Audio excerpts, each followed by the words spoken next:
They came draped in silk and ambition, one after another, a procession of noble daughters ascending the stone steps of Blackthorn Palace like carefully wrapped gifts delivered to a man who had long since forgotten the pleasure of receiving. Lady Charlotte Pembroke arrived first, her gown the deep red of crushed garnets, her voice trained since childhood to carry across grand halls. She sang for King Edmund Robinson on the first night, a ballad about longing and glory, her eyes fixed on his face the entire time, searching for the precise moment his expression would soften. It never did. Lady Isabella Hartwell came the second night, her pearl dress catching every candle in the great hall as she danced beneath the iron chandeliers. She moved with the practiced grace of someone who had rehearsed this moment in front of mirrors for months. Her ladies-in-waiting clapped at the edges of the room. The court murmured their approval. The king watched with the patient stillness of a man waiting for rain to stop. Lady Victoria Langley tried wit on the third evening. She leaned close enough for her perfume to reach him, something floral and expensive, and whispered a joke that made the surrounding nobles laugh in advance, like courtiers applauding a play before the curtain had risen. Edmund Robinson did not smile. Not once. He sat on his carved wooden throne in the firelit hall of Blackthorn Palace, Britain's most powerful man, and its most unreachable, with a battle-axe resting at his boot and old scars running across his jaw like a map of every war he had survived. His fur-draped shoulders were square and still. His dark eyes swept the room with the distant patience of a man who had seen too many performances to be moved by another one. He was 39 years old. He had ruled Britain for 11 years. He had buried a wife and a war in the same terrible season, and something behind his eyes had not fully returned since. The court whispered about it constantly. The king is lonely. The king is cold. The king needs a queen and does not know how to want one. For 3 nights, Blackthorn Palace had glittered with candlelight and calculation as noble families from every corner of the kingdom delivered their daughters to the great hall. 43 women had arrived by the 4th evening. 43 had attempted something beauty, talent, wit, charm, and 43 had watched the same thing happen. The king's eyes would drift back to the far wall. His jaw would settle. The distance would return. Lord Charles Hawthorne, chief advisor to the crown, observed it all from his seat near the raised dais with the careful attention of a man cataloguing problems. He had arranged this gathering himself, 3 weeks of planning, letters dispatched to every great house, favors called in across 4 provinces. The kingdom needed a queen, the council needed the king settled, and Hawthorne needed the next queen to be someone he had chosen. Everything was proceeding exactly as he had designed, except for the king's face. Edmund Robinson looked like a man being slowly bored to death. Then the doors opened on the 4th night, and the woman who entered was not what anyone expected. She was not announced. There was no herald, no fanfare, no practiced pause in the doorway to let the candlelight find her best angle. She simply walked in quietly, without performance, wearing a dress of plain grey-green wool that the noblewomen near the entrance visibly assessed and dismissed in the same glance. Her brown hair was braided loosely over one shoulder, tied with a small ribbon the color of dried roses. She carried nothing, no gift, no instrument, no carefully rehearsed smile. Hilda Horace moved through the hall the way people move through rooms they are not trying to own, and she made her way without hesitation, without permission, directly toward the king's table. The surrounding nobles stiffened. She did not curtsy deeply. She did not compliment the gold circlet pressed into his dark hair. She did not say anything at all. She simply pulled out the chair beside King Edmund Robinson, sat down, and set a small loaf of bread on the table between them, the plain, warm kind carried up from the kitchens. The kind servants ate as though she were settling in beside a tired man at the end of a long day, rather than positioning herself before the most powerful figure in Britain. The hall went very quiet. Lady Charlotte Pembroke, still near the front of the room, let out a sharp breath of disbelief. "You intend to speak with His Majesty," she said. Hilda turned and looked at her calmly. "No," she said. Pause.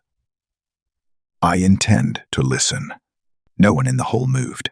King Edmund Robinson, who had not looked directly at a woman all evening, who had stared past performers and beauty and rehearsed brilliance for 3 full nights, turned his head. He looked at Hilda Horace, not with irritation, not with the polite blankness he had given the others, with something that had not crossed his face in months: curiosity. His eyes moved from her face to the bread on the table between them, simple, warm, unremarkable, and something shifted in his expression that no one in the court could quite name. Around him, silk rustled and whispers sharpened, but the king said nothing yet. He simply looked at the woman who had not tried to impress him. And for the first time, in 3 days of performances, he did not look away. Before we continue, please hit the subscribe and like button and tell me which city you're tuning in from. I love to know where this story found you. Now let's dive in. The court did not know it yet, but everything was about to change, not because of what Hilda Horace would say to the king that night, but because of what she would not say, and because of what Edmund Robinson, warrior king of Britain, had not said to anyone in 2 long silent years. For several minutes, neither of them spoke. The music continued at the far end of the hall, a string quartet, playing something elegant and forgettable, and servants moved between the long tables carrying silver trays. Candles burned low in their iron holders. The night wore on around them the way nights do when no one is paying attention to anything except one thing. And the one thing every person in that hall was paying attention to was the plain woman sitting beside the king. The nobles watched her the way hawks watch an unfamiliar bird land in familiar territory. Lady Isabella Hartwell stood near the window with her arms folded, her expression composed into something just short of open contempt. Lady Victoria Langley whispered behind her fan to the woman beside her. Lord Hawthorne had not moved from his chair near the dais, but his eyes had not left Hilda Horace since she sat down. They were all waiting for the move, the flattery, the lean forward, the carefully timed laugh, the hand placed just close enough to the king's without touching it. Every woman in that room had a strategy, and they were experienced enough to recognize that silence could be one of them. A calculated pause before the real performance began. But Hilda did not perform. She looked at the bread on the table, broke a small piece from the edge of the loaf, and ate it. Then she looked at the fire burning in the great stone hearth at the side of the hall, and she simply watched the flames for a moment, the way a person does when they have nowhere urgent to be. King Edmund watched her do this. Then, as though the question had arrived before he had decided to ask it, he said quietly, "You're not going to sing for me."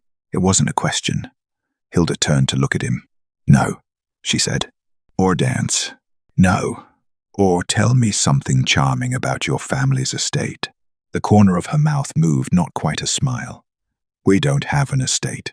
My father is a physician in Aldenmere. Our most impressive possession is a very large bookshelf." Edmund looked at her for a moment. "Then what are you doing here?" Hilda considered the question honestly before she answered it. "I came because my father was invited as a courtesy. He treated several of your soldiers after the Northern campaign." She paused. "I came with him. I had no intention of entering the hall at all, actually. And yet here you sit. And yet here I sit." A silence. Then, "Why?" Hilda looked at him directly, the way very few people in that hall had looked at him all evening, not at the crown, not at the title, not at the careful arrangement of power and distance he wore like armor. At him. "You look tired," she said simply. "Not bored. Tired. There's a difference." Edmund said nothing for a moment. Around them, the music played. A servant refilled a goblet 3 seats down. The hall continued its performance of itself. "How long has it been?" Hilda asked. "Since someone asked you a question that wasn't about the kingdom." The king's jaw tightened slightly, not with irritation, with something older than that. "I don't remember," he said. "Then I'll ask one." She settled back in her chair. "What did you eat for breakfast this morning?" Edmund stared at her. "That's your question." "That's my question." Something moved behind his eyes, confusion first, then something approaching disbelief, and then, faintly, like a door opening somewhere in a room, long closed, the ghost of amusement. "Bread," he said, "and cold venison, and coffee that had been sitting too long." "Terrible," Hilda said. "It was," he agreed. And then before either of them seemed to expect it, he said something else. something that arrived without the careful architecture of a king speaking to his court. Margaret used to insist on hot meals, even during campaigns. She'd send letters to the field kitchens. He stopped. Hilda did not react with the breathless reverence people usually showed when the king mentioned his late wife. She did not lean forward or soften her voice into something reverent. She simply waited, the way a person waits when they know the next sentence is the one that matters. Edmund looked at the fire. She said a man who eats cold food for long enough starts thinking the cold is normal. He was quiet for a moment. She was right about most things. She sounds like she was perceptive, Hilda said. She was. A pause.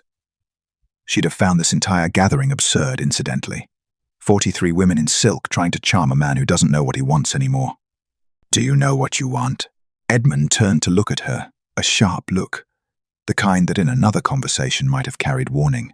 But Hilda held it without flinching, without apology, with only the steady patience of someone who had asked an honest question and was genuinely waiting for an honest answer. The king looked away first. No, he said quietly. I stopped knowing that sometime around the second year of ruling alone. He said it plainly, without theatre, the way exhausted people say true things when they have finally run out of the energy required to disguise them. Hilda nodded once. She didn't say, I understand. She didn't say, that must be so difficult. She didn't offer advice, or comfort, or the practiced sympathy of someone performing compassion. She just listened. And Edmund Robinson, King of Britain, veteran of 3 wars, widower, the man 43 women, had tried and failed to reach in 4 nights, kept talking.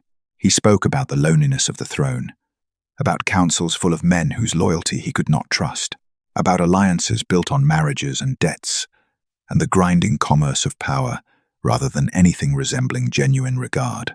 He spoke about the North, about the unrest growing there like a slow winter, about decisions he made in rooms full of advisors and still felt entirely alone in making.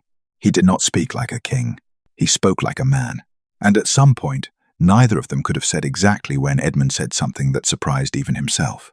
And Hilda responded with a quiet observation so plainly true that it landed in his chest like something familiar he had forgotten he'd lost. And King Edmund Robinson laughed. It was short, surprised. A single, unguarded sound that escaped before he could contain it. The laugh of a man who had not expected to find anything funny and had been caught off guard by his own reaction. 3 tables away, Lady Isabella Hartwell stopped mid-sentence. Lord Hawthorne's eyes narrowed. A servant paused mid-step, looked toward the king's table, and then quickly looked away. The hall did not erupt, nothing so dramatic, but a ripple moved through it, quiet, invisible, undeniable, as the people closest to the throne registered what they had just witnessed. The king had laughed, and the woman sitting beside him had not done a single remarkable thing to earn it. That, somehow, was the most remarkable thing of all. By the time the last candles had burned to stubs and the nobles began filtering out into the cold corridors of Blackthorn Palace, the whispers had already begun spreading, soft and urgent and impossible to stop, passing from mouth to ear the way fire passes from candle to candle in a darkened room. Who is she? What did she say to him? How did she do that? No one had an answer, because Hilda Horace had not done anything, and that was precisely the problem. The invitation arrived at Hilda's door the following morning. Not a summons, the king's secretary had been careful about that. It was worded as a request, written on heavy cream paper, with the Blackthorn seal pressed in dark wax. His Majesty would be pleased by your company this evening, should you be available. Her father had read it twice, set it down on the breakfast table, and looked at his daughter with the expression of a man trying to calculate something he didn't have enough numbers for. Hilda had folded it neatly and said she supposed she would go. By noon, the entire palace knew. Lord Charles Hawthorne learned of it before the ink on the invitation was dry. He had people for that, quiet people, useful people, scattered through the palace staff like threads woven into a fabric most could not see. He heard about the invitation while reviewing trade documents in his private study, and he set his pen down with the careful deliberateness of a man who understood that small things, left unexamined, had a habit of becoming large ones.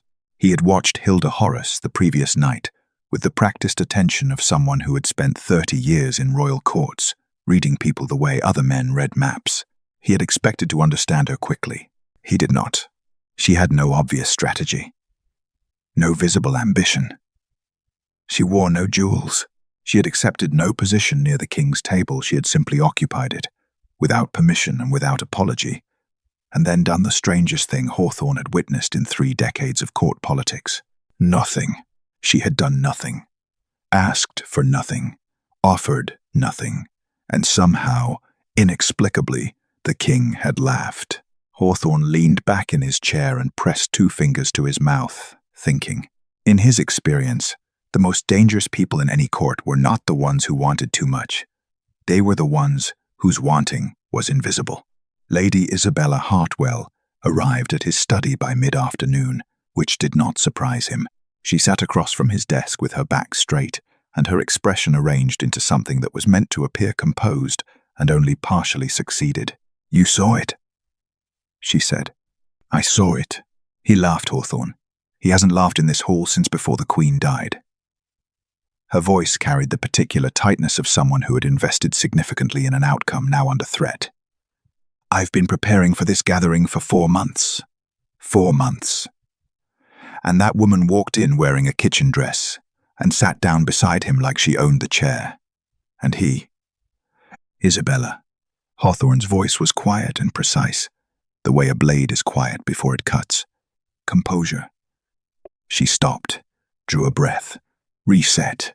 "Who is she?" she asked. "I'm finding out." What he found did not satisfy him.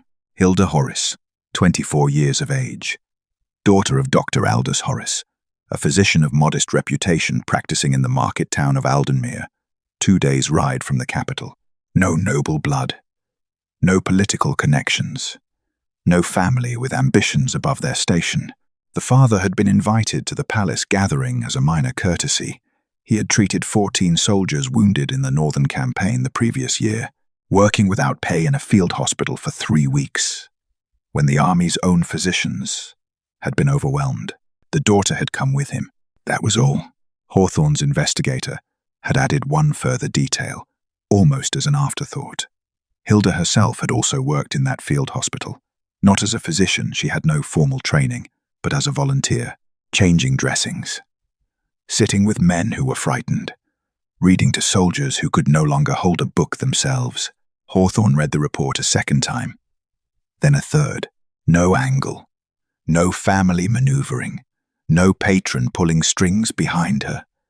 She was exactly what she appeared to be, an unremarkable young woman from a decent, quiet family who had wandered into the great hall of Blackthorn Palace and accidentally done more damage to 3 months of careful political planning than 42 noblewomen in silk had done in 3 nights of trying.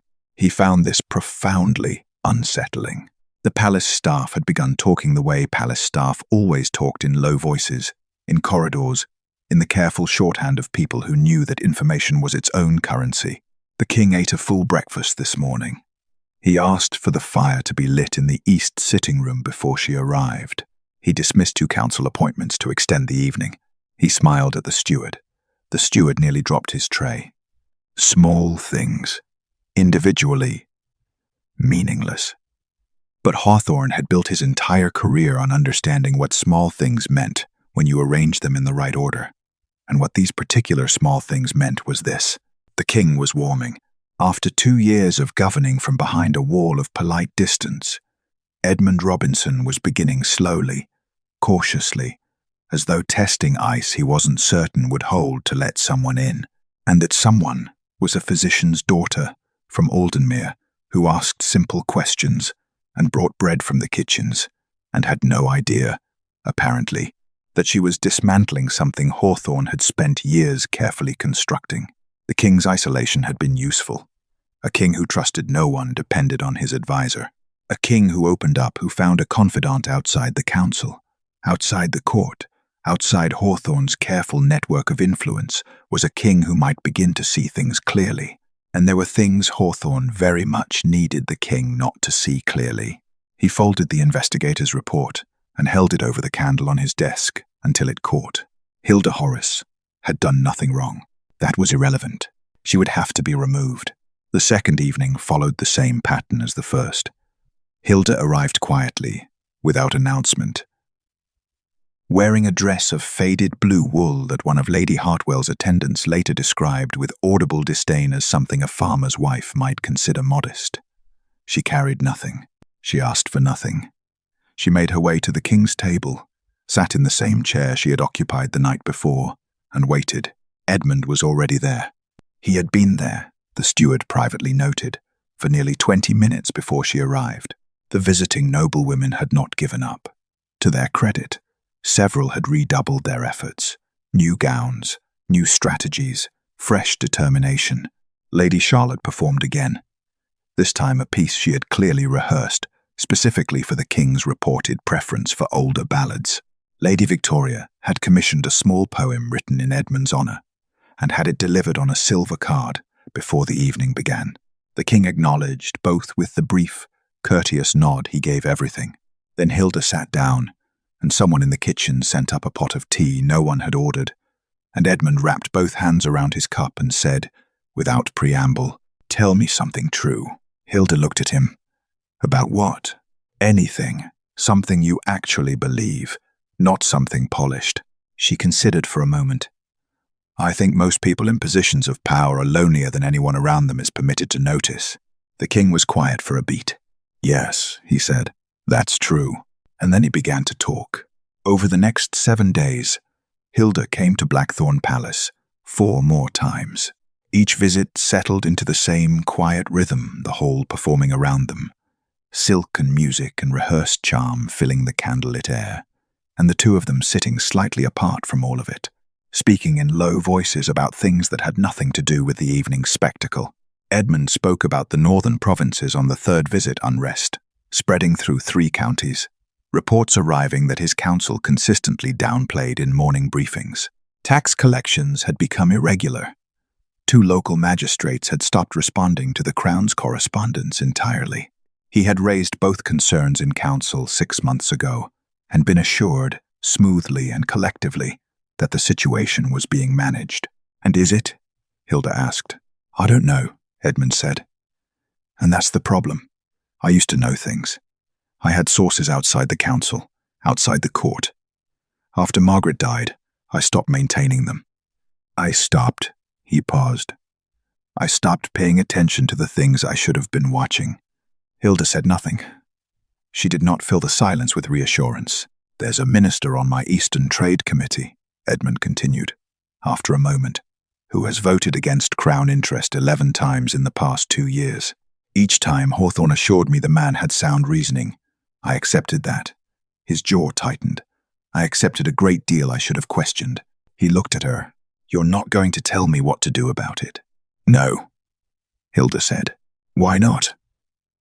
"Because you already know what to do. You just needed to hear yourself say it aloud." Edmund looked at her for a long moment. Then he picked up his cup and drank his tea and stared at the fire. And something behind his eyes was working quietly, calculating, reassembling, waking up. The palace staff noticed first, the way they always did. The king had begun arriving at council meetings early. He had requested the original documentation on 3 trade agreements that had been passed the previous year. Not the summaries, the original documents. He had sent a private letter to a military commander in the north, bypassing the usual channels entirely. He had dismissed his afternoon schedule twice, and spent the time in his private study with maps spread across the table and no advisors present. He had also, on 2 separate occasions, laughed during dinner. The kitchen staff discussed it over breakfast. The palace guards mentioned it in corridor shorthand. His personal steward, a careful man of 30 years' loyal service, wrote in his private journal that the king looked, for the first time since the Queen's funeral, like someone who intended to be alive for a while. Hawthorne noticed all of it. He sat in council on the 6th day and watched Edmund push back calmly, specifically, with the particular precision of a man who had done his reading against a trade proposal that had been quietly designed to benefit 3 of Hawthorne's closest allies. The king asked 2 questions that should not have been possible to ask without access to documents Hawthorne had ensured were buried in archive language. Edmund had found them anyway. Hawthorne kept his expression neutral throughout. He agreed with the king's concerns graciously. He promised a revised proposal by the week's end. Then he returned to his study, closed the door, and stood at the window, overlooking the palace courtyard for a long time. Below, in the late afternoon light, Hilda Horace was crossing the courtyard on her way out. She paused to exchange a few words with one of the younger palace guards, something ordinary, a brief smile, nothing remarkable, and then continued toward the gate. Hawthorne watched her until she disappeared. He had underestimated the problem. The king was not simply happier. The king was becoming himself again. And a king who was fully himself was a king Hawthorne could not manage. That distinction, he understood with cold clarity, changed everything. The hall emptied slowly that night, the way halls do when no one wants to be the first to leave, but everyone has run out of reasons to stay. The musicians packed their instruments. Servants extinguished the outer candles, working inward from the walls so that the light contracted gradually toward the center of the room, like a fire burning down to its last coals. The noblewomen departed in clusters, some with forced brightness, some with barely concealed frustration, all of them casting a final glance toward the king's table before the doors closed behind them. Edmund did not move. Neither did Hilda. When the last servant had withdrawn to a respectful distance and the hall had settled into the particular quiet of a large stone room at night, the king set down his cup and looked at the table for a moment, as though arranging words he had been carrying for some time and was only now deciding to put down. "I need to tell you something," he said. Hilda waited. "I've been building a case for 3 months," Edmund said quietly. Quietly, without the council's knowledge.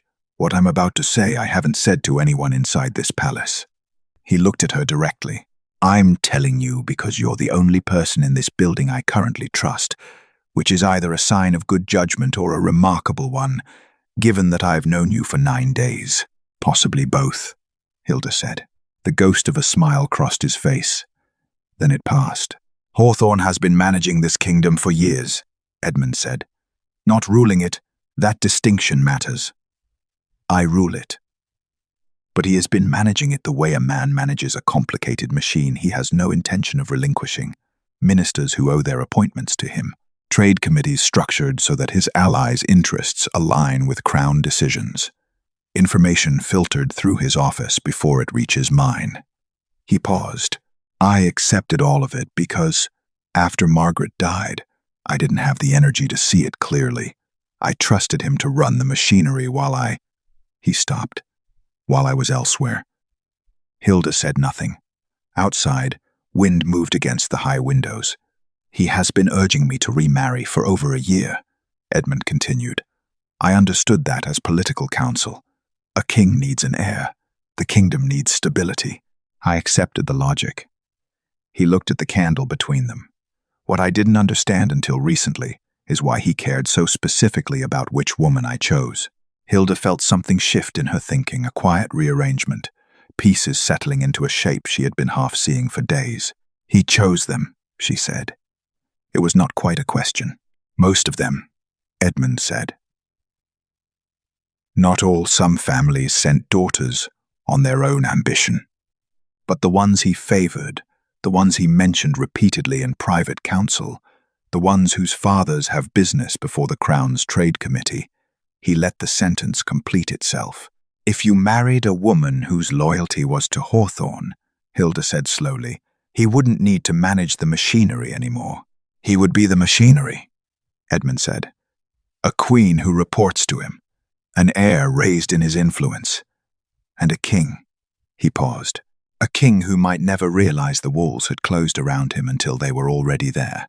The silence between them was different now, heavier. Hilda looked at the table. She thought about the hall over the past 9 days, the women who had arrived, the ones Hawthorne had greeted personally, the ones he had steered subtly toward the king's sightline. She thought about the investigator she had noticed twice near her father's rented rooms in the city, a man she had mentioned to no one because she hadn't been certain enough to name it. She was certain now. "He knows you're changing," she said. "Yes, and he knows I'm the reason." Edmund did not deny it. Then he's not going to wait much longer, Hilda said. A man who has spent years building something doesn't dismantle it quietly. If he feels the ground shifting, she stopped, he'll move publicly, something large enough to be irreversible before you can respond. I know, Edmund said. Then you need to be ready before he is. I'm working on it. He looked at her. But Hilda, if he moves against you, then he moves against me, she said simply. I haven't done anything wrong. That won't matter to him. No, she agreed, but it will matter to you, and you're the king. Edmund studied her face for a long moment, the same steady, unperformative calm she had carried into this hall 9 days ago, and something in his expression tightened with a feeling that was harder to name than respect, and not yet ready to be named as anything else. 3 floors above the empty hall, Hawthorne stood at his desk. Before him lay a single sheet of paper. Not a letter, not a report. A list of names. Witnesses. Nobles with grievances. Ministers who could be persuaded to speak publicly if the occasion were properly arranged. He had been planning cautiously. Now he planned quickly. The banquet would be in 4 days. And Hilda Horace, daughter of a country physician, volunteer at a field hospital, woman who asked for nothing and had somehow taken everything, would answer for it in front of the entire court. The rumors began the way rumors always begin in royal courts, not with a shout, but with a whisper placed carefully in the right ear at the right moment.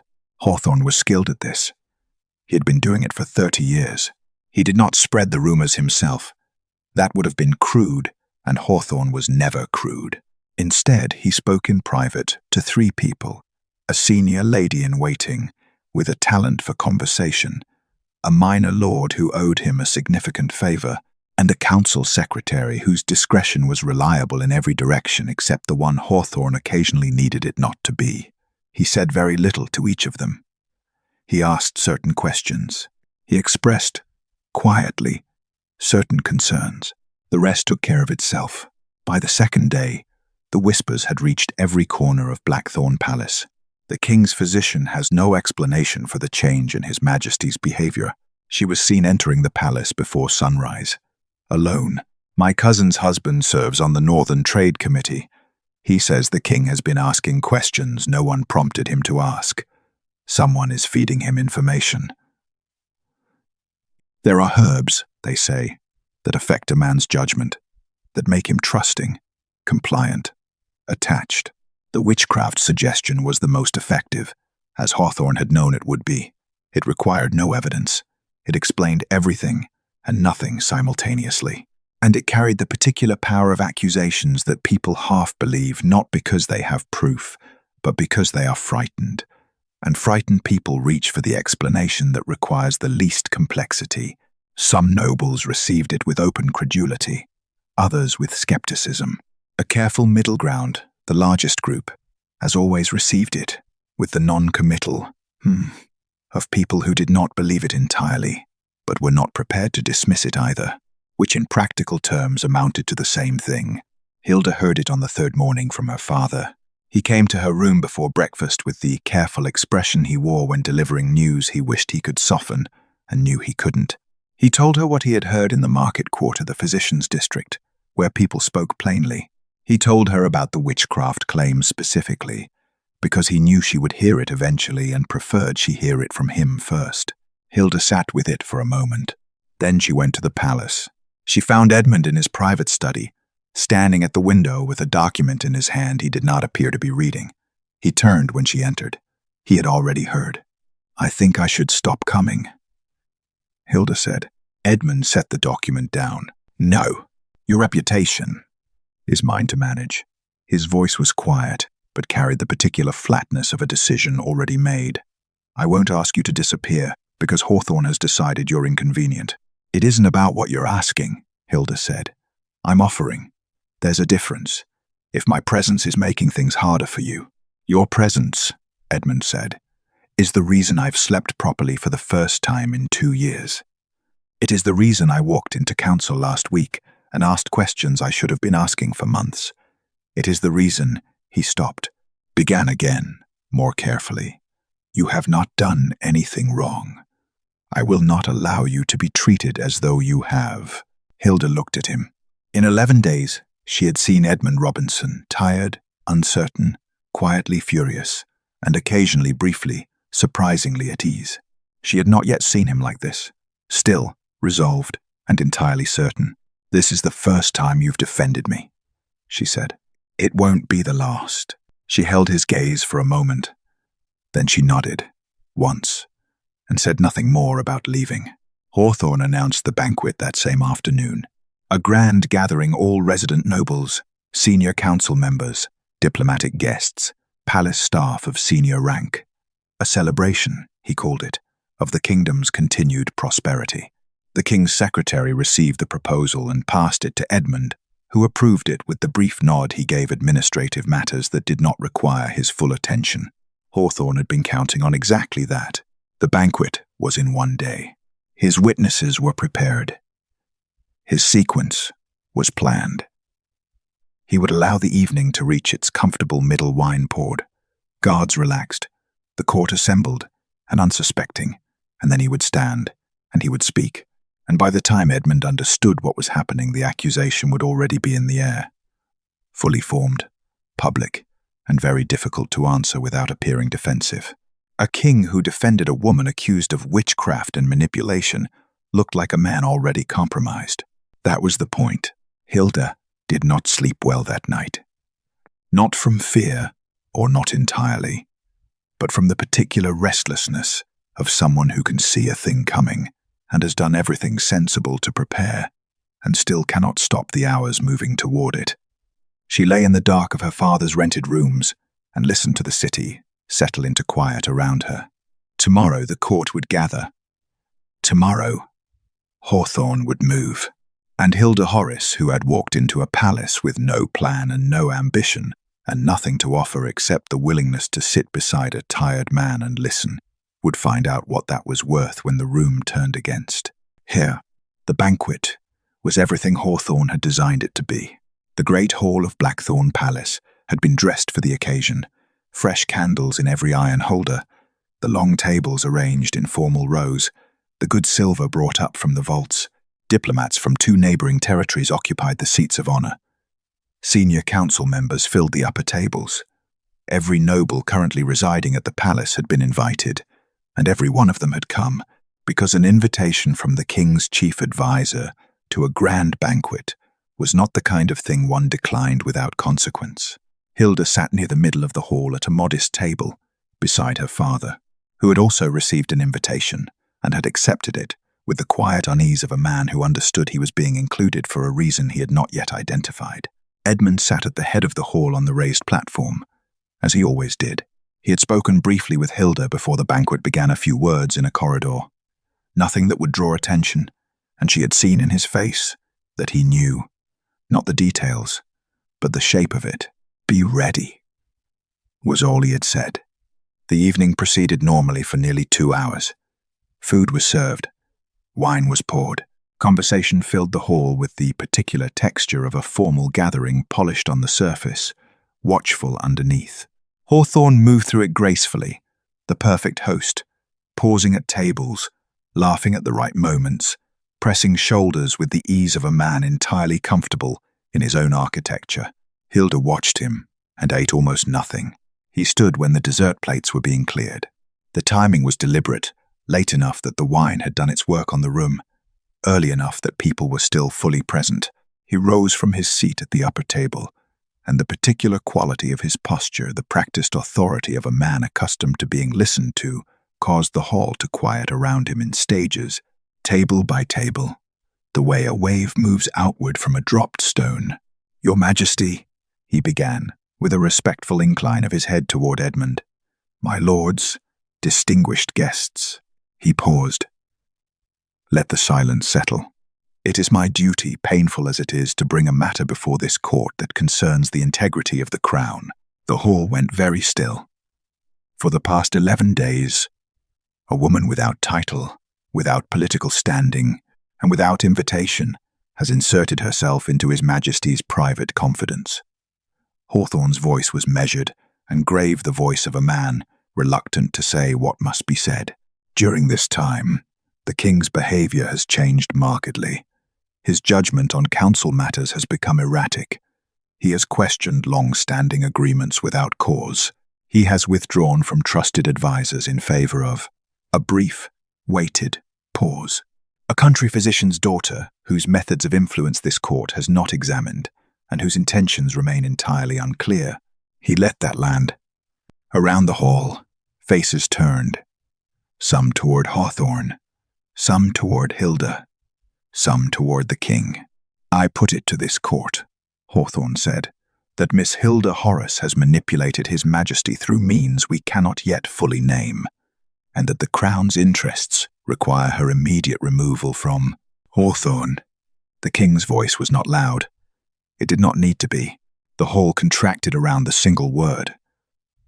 Hawthorne stopped mid-sentence, and in the silence that followed, Edmund Robinson rose from his chair at the head of the room unhurried, entirely composed, and looked down the length of the hall, with the expression of a man who has been waiting for something and is faintly relieved it has finally arrived. "You've made a claim before this court," Edmund said. "I'll give you the opportunity to support it." He paused. "Tell me what Miss Horace asked of me." Hawthorne blinked. "Your Majesty, it's a simple question. In 11 days of private access to the king, what did she request?" A beat of silence. "Power," Hawthorne said. "Influence over." "No." Edmund's voice was calm and absolute. "Try again." Hawthorne's jaw tightened almost imperceptibly. "Position. A title, perhaps. Or, no." The king let the silence hold for a moment. "Wealth. Land. Appointment for her father. Information. Advantage of any kind." He looked around the hall slowly. "In 11 evenings, this woman asked me for nothing. Not once. I want this court to hold that fact while I show them something else." He nodded toward the door. 2 men entered, not guards, not council staff, private investigators, quiet men Edmund had employed outside normal palace channels 6 weeks ago, before Hilda had arrived, before any of this had begun. They carried a document case between them. What followed took 20 minutes. Trade agreements with signatures that didn't belong. Council votes recorded differently in 2 separate sets of minutes. One for the official record, one kept in a locked drawer in Hawthorne's office, that his own secretary, it emerged, had copied under quiet duress. Letters between Hawthorne and 3 noble families, whose daughters had attended the gathering letters that discussed not romance but leverage, not matrimony but control. The hall received it in stages. Confusion first, then the gradual, uncomfortable rearrangement of understanding that occurs when people realize the architecture they have been living inside was built for someone else's purpose. Hawthorne stood at his place through all of it. His expression remained composed for longer than most men could have managed. But composure, Hilda had learned, was not the same as stillness, and she could see, from where she sat, the precise moment it began to cost him something. "Lord Hawthorne," Edmund said, when the last document had been presented, "you came before this court tonight to accuse a woman who asked me for nothing." He looked at him directly. "I am asking this court to consider what you asked for, and what you took." The silence was complete. Then Edmund looked toward the door, and the guards stepped forward. Hawthorne recovered quickly. Hilda had expected that. A man who had spent 30 years navigating royal courts did not collapse at the first application of pressure. He straightened at his table, drew a measured breath, and addressed the hall with the composure of someone who had prepared for this possibility and had prepared well. "Your Majesty." His voice was steady, respectful, wounded, even the particular wound of a man falsely accused. These documents require context that a selective presentation cannot provide. Trade agreements of this complexity necessarily involve Lord Mercer, Edmund said. A senior council member near the upper table rose slowly from his seat.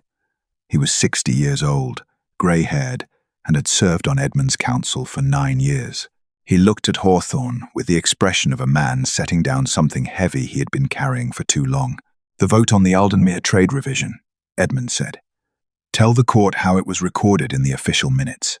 Mercer clasped his hands in front of him. 4 in favor, 3 opposed. "And how did you actually vote, Lord Mercer?" A pause that carried the weight of everything unsaid in it. Opposed, Mercer said quietly, as did Lords Fenwick and Carrow. The record was altered before it reached the archive. The hall absorbed this in silence. Hawthorne turned toward Mercer with an expression that was no longer wounded. It was something harder. You would perjure yourself before the Crown based on, "I have the original tally sheet," Mercer said. I kept it because I knew this day would come eventually, and I was not certain I would have the courage to speak when it did. He looked at the king. I am speaking now. After that, it moved quickly. Lord Fenwick confirmed Mercer's account. A palace secretary, young, visibly frightened, clearly relieved, produced a second set of council minutes that had been maintained in parallel to the official record for over 2 years.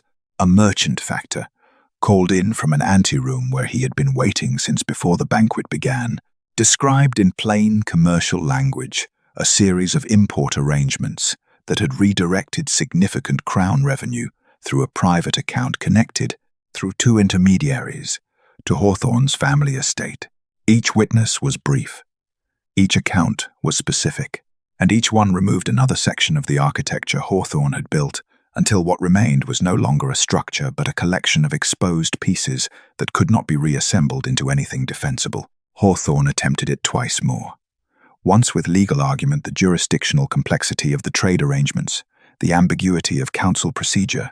Once with something closer to appeal, 30 years of service, decisions made under pressure, the difficulty of managing a kingdom during a period of war and grief and political instability.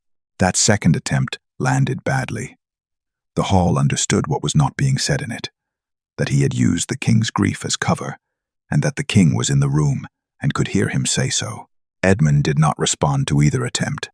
He simply waited, with the patience of a man who had the evidence and the authority and had no need to argue. Lord Charles Hawthorne. The king's voice carried to every corner of the silent hall. By your own record and the testimony of this court, you have manipulated the instruments of this crown for private advantage. You have altered official records. You have compromised the council's independence. And you came before this gathering tonight intending to destroy an innocent woman in order to protect what you had taken. He looked at him steadily. You will be remanded to the custody of the Crown's Justice Office pending a full accounting. He nodded toward the guards at the door. Hawthorne said nothing as they approached. Whatever composure remained to him, he used it for that to walk out of the great hall of Blackthorn Palace without being led, without stumbling, with his back straight and his face arranged into an expression that gave nothing further away. The doors closed behind him. The hall remained quiet for a long moment. Then Edmund turned, and for the first time that evening looked directly at Hilda across the length of the room. Miss Horace came to this palace without title or invitation, he said, to the court and to no one in particular. She did not advise me. She did not maneuver. She did not ask for a single thing. He paused. She listened, and because she listened, I remembered how to think clearly. He looked around the assembled faces, nobles, diplomats, council members, staff. That is the full extent of her influence on this crown. I wanted this court to know it plainly. The silence that followed was different from the one before. Softer, something in it that resembled, if not quite shame, then recognition. Lady Charlotte Pembroke looked at her hands. Lord Mercer gave Hilda a brief, sincere nod. Several faces that had watched her for 11 days with suspicion now held something more complicated and considerably more respectful. Hilda's father, beside her, reached over and placed his hand quietly over hers. She did not say anything. There was nothing that needed saying. Outside, somewhere beyond the palace walls, the city went about its evening unremarkable and steady, the way life continues after the thing that threatened to disrupt it has been removed. Inside Blackthorn Palace, for the first time in a very long time, the air felt clean. 3 weeks passed. The council was restructured quietly, and without ceremony 3 ministers replaced, 2 appointments reviewed, a new record-keeping procedure implemented that required dual verification on all official votes. Lord Mercer was asked to serve in an expanded capacity. The northern provinces received a direct communication from the Crown, bypassing the usual administrative channels, and 2 of Edmund's most trusted military commanders were dispatched to assess the situation with their own eyes, rather than Hawthorne's filtered reports. The palace settled into something it had apparently not been for some time. Itself. Hilda had returned to Aldenmere with her father the morning after the banquet. There had been no dramatic farewell. Edmund had sent a brief note private, not formal, thanking her for her presence and her honesty, and wishing her safe travel. She had read it twice, folded it carefully, and placed it in the inside pocket of her travelling bag where it rode against her ribs the 2 days home. She went back to her father's house. Back to the bookshelf her father had described to the king. Back to the ordinary rhythms of a modest life in a market town, the morning routines, the neighbours, the work her father needed help with, the small and unremarkable architecture of days that asked nothing extraordinary of her. She had been home for 9 days when the second letter arrived. This one was longer. The palace gardens were at their best in early summer. Hilda had forgotten that, or rather, she had never known it, having arrived at Blackthorn Palace in the grey end of autumn when the gardens were bare branches and dormant earth. Now, walking through them in the long gold light of a June evening, she understood why people wrote poems about this particular place. Roses climbed the stone walls in cascades of cream and deep pink. Lavender lined the gravel paths in low purple rose. The air smelled of warm stone and cut grass, and something floral she couldn't name. Edmund was already there when she arrived. He was standing near the far wall where an old apple tree spread its branches over a worn stone bench. Still in his council clothes, no crown, no ceremony, the fur-trimmed formality of the great hall entirely absent. He looked like a man who had come outside to breathe, and had been standing there long enough that the breathing had worked. He turned when he heard her on the path. "You came," he said. "Your letter was persuasive," Hilda said. "I wasn't certain it was. I wrote 4 versions." She smiled. "Which one did you send?" "The shortest one. The others were." He paused. Complicated. She sat on the stone bench beneath the apple tree, and after a moment he sat beside her, leaving between them the same comfortable, undemanding space. They had always maintained the space of 2 people who had learned each other's company without needing to fill it. The sun moved toward the horizon. The garden light turned the color of old honey. Edmund looked at his hands. "I want to tell you something," he said. "I've been trying to find the right words for it since the night of the banquet, and I haven't, entirely. But I think I've waited long enough." Hilda waited. "After Margaret died," he said, "I was surrounded by people every hour of every day. Council, staff, advisors, visitors. The machinery of the kingdom does not pause for grief. I learned that within the first week." He was quiet for a moment. "I was never alone, and I was completely alone. For 2 years, those 2 things were simultaneously true, and I had stopped expecting that to change." He turned to look at her. "You changed it. Not by doing anything remarkable. Not by solving anything or advising anything or performing any of the things people perform when they want something from a king." His voice was steady and unhurried. "You simply sat beside me and let me be a person. You gave me silence that didn't ask anything of me. I had forgotten that was possible." He paused. "I don't think you understand how rare that is." Hilda held his gaze. "I think you needed someone to remind you that you were still there." "Yes," Edmund said quietly. "That is exactly what I needed." The garden held them in its long summer quiet birdsong somewhere in the apple tree above them. The distant sound of the city beyond the palace walls. The small and ordinary music of an evening in June. "I would like you to stay," Edmund said. "Not as an advisor, not in any formal capacity." He considered his next words carefully. "As someone I trust, as someone whose company I—" He stopped. Began again. "I am not asking you to decide anything today. I am asking you to consider the possibility of more time, more evenings, more honest conversation." The corner of his mouth moved. "More bread from the kitchen, perhaps."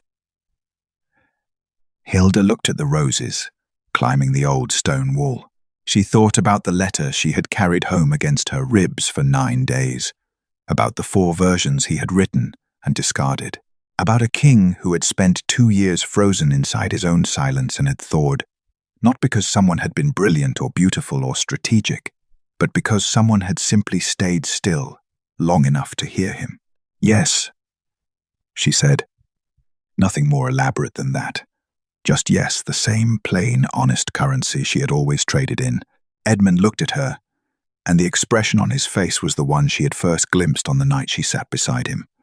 Not the careful blankness of a king managing his court, but something unguarded and genuine and quietly astonished, as though he kept expecting the warmth to be temporary and kept finding it wasn't. The sun finished its descent behind the palace walls, the garden filled with the soft blue of early evening, and in a kingdom where power had always belonged to the loudest voices, where silk and ambition and carefully rehearsed performance had long been the currencies of influence. The woman who had changed everything sat quietly in a garden with a tired king who was learning, slowly, that he was no longer alone. She had not seduced him. She had not flattered him. She had not asked him for a single thing. She had only listened, and that, in the end, had been everything. If this story stayed with you, leave a word in the comments and don't forget to subscribe. Your voice is what decides what gets told next.